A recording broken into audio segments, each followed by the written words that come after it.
My name is Beth Van Schok, and I'm the U.S. Ambassador at Large for Global Criminal Justice. The United States joins many around the world in deploring the atrocities taking place in Sudan since the outbreak of conflict on April 15.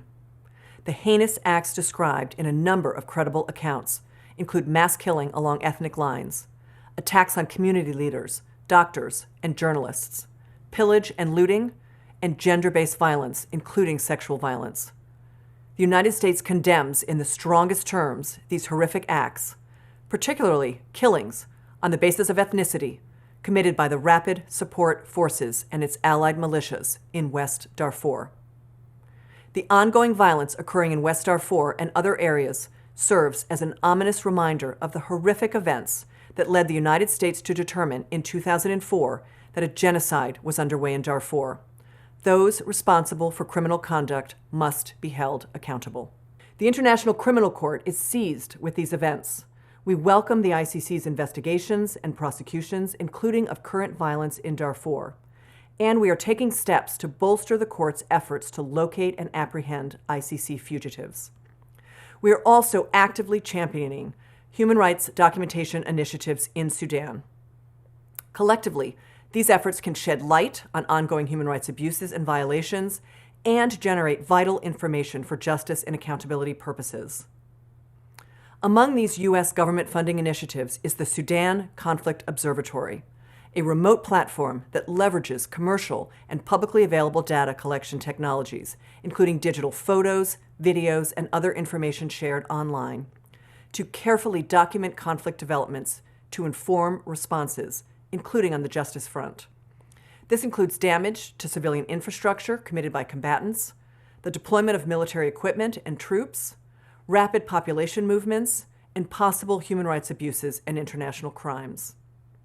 The Sudan Conflict Observatory is committed to sharing this information with the public, a critical aspect of why we have launched this platform. Reports are released publicly on a regular basis as new information is collected, aggregated, and analyzed. We are also working to augment existing civil society documentation work inside and outside of Sudan.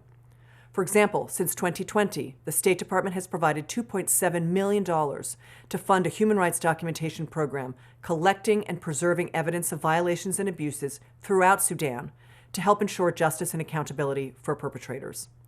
While some of the in-person efforts have been paused due to the ongoing conflict, many of the teams are continuing to make progress in coordination with a wide range of partners.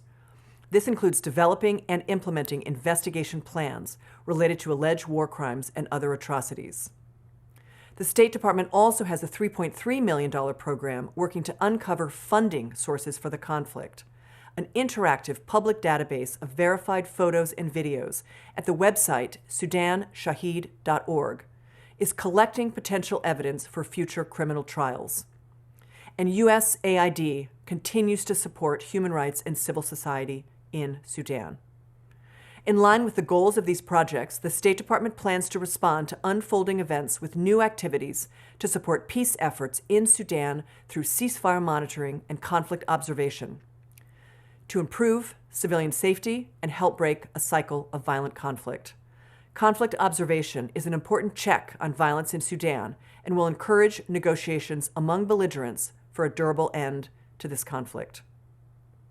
Preventing a protracted civil war and widespread atrocities in Sudan in the near term goes hand in hand with preventing violent extremist actors from gaining power and influence in the region over the long term. All this is to say, the world is watching. We have not forgotten Darfur's tragic history of violence. Alongside our allies and partners, the United States will not hesitate to condemn atrocities and promote efforts to hold those responsible accountable in courts around the world.